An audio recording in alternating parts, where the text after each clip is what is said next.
What is up, Babylonians? Dan was here, and today we're actually looking at a little bit different kind of game. So, we've been doing a lot of Outriders content recently, but today we're looking at Amazon's new game that's coming out in August, and it's called New World. So, what is New World? Well, it's an MMO, so a massively multiplayer online game where it's a bit like any other MMO really. So the goal is level up as high as possible. Then you've got the expeditions that you can do. You've got to try and get the best loot possible. Just always increasing your gear score. So we're going to jump into the game and have a look at a few things that we can do. So it's all about resource gathering, leveling up your different skills. So carpentry, furnishing, I think, is one of them. Mechanics, etc. So it's a great looking game, anyways. As you can see from the graphics here, beautiful looking game, and it does look like a lot of hard work has gone into sort of crafting this world for us. Now, what I want to try and look into really with this game is to sort of show you, whilst we're playing the beta at the moment, obviously we'll go into the full game once it's released as well. But I want to try and go into all the different aspects of the game, so try and do a video on each one. If it warrants it, if it's a bit too short to sort of warrant a full video, then just sort of touch on it briefly. But this is just an introduction as to what we're going to be looking at.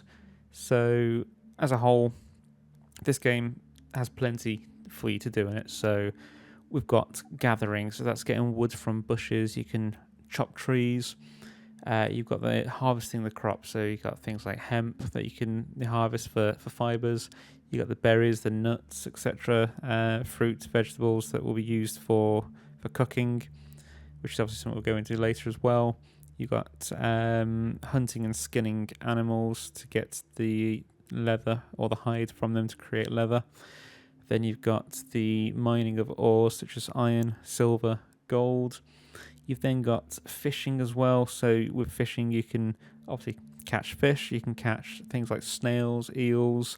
You can also get items like ores, or you can get I believe I got a boot when I was playing yesterday as well.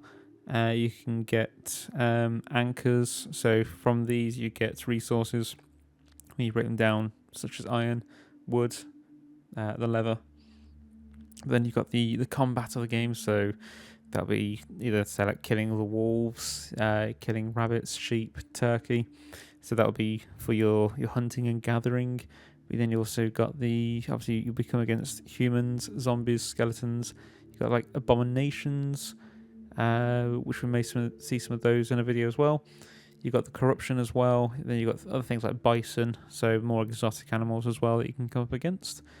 So all of these will give you different resources as well. So you've got like the tier 1 creatures, so the rabbits, the sheep, etc., the turkeys.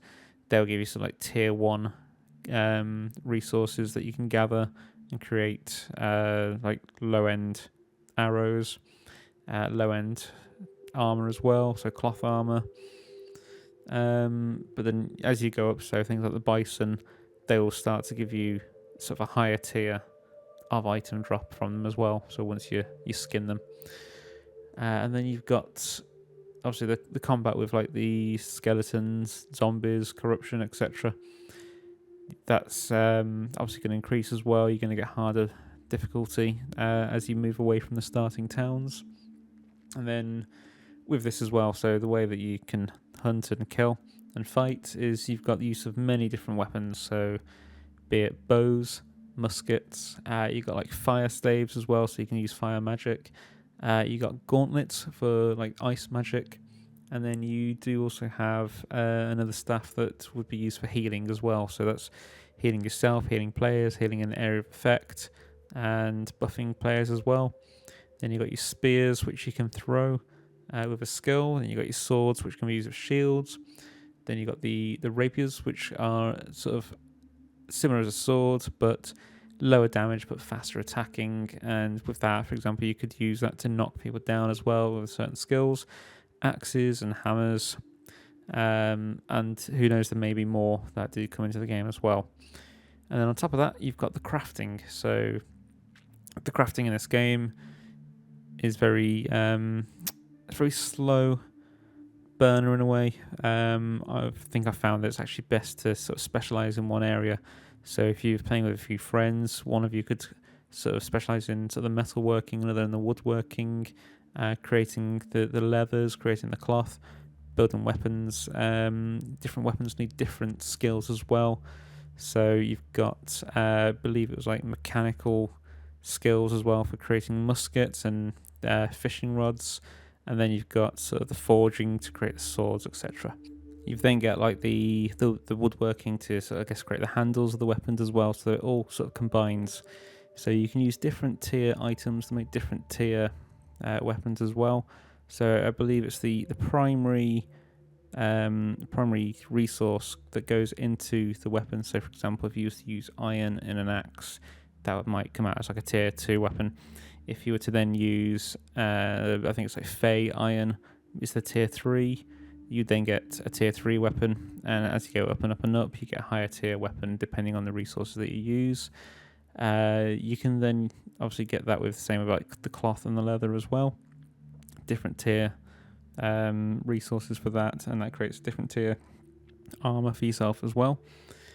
As you're building weapons, so you haven't got like a set power or gear score for that item.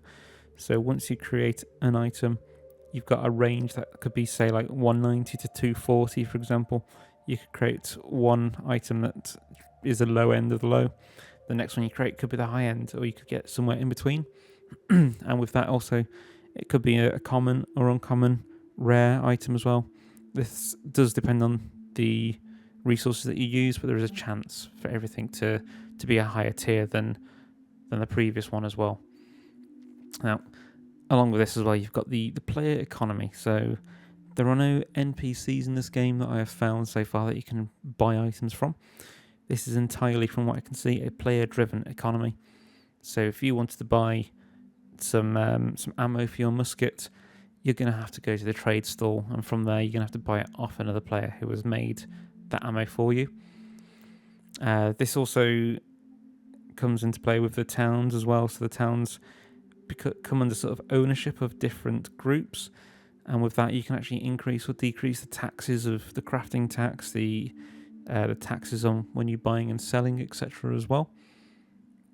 And you can upgrade the towns, and there are like forts that you can get control of as well. And I believe, I've not actually been into those myself yet, that's going to be, I guess, for a future video. You can upgrade these as well, to my knowledge as well.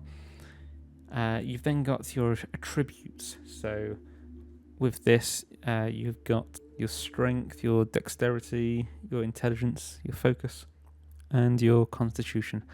So we'll go more in depth into these in a future video as well to see what they do, what they affect.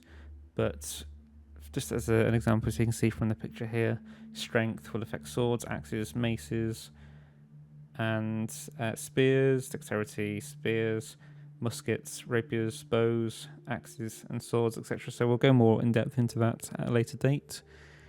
You also have your leveling up of your weapons. So each weapon levels up individually. With those, you can then choose different skills.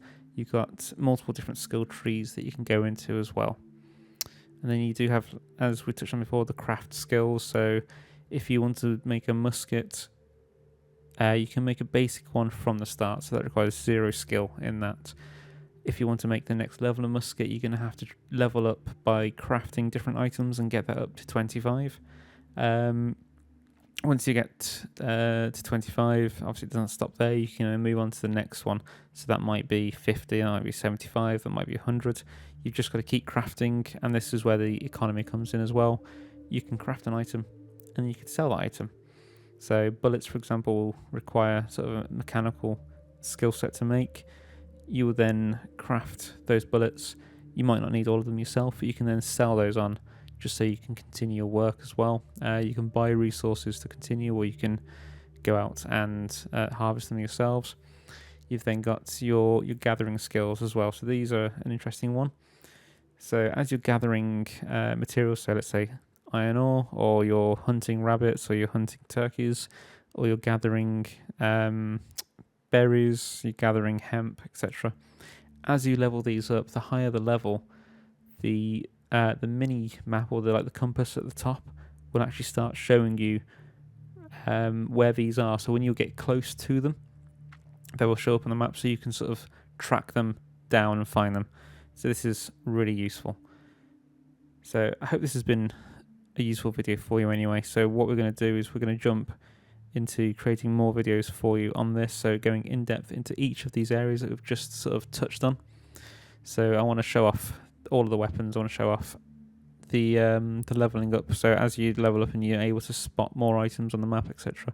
I want to show off the building, the crafting. Sorry. Then I want to show off the harvesting, so the fishing, how that works.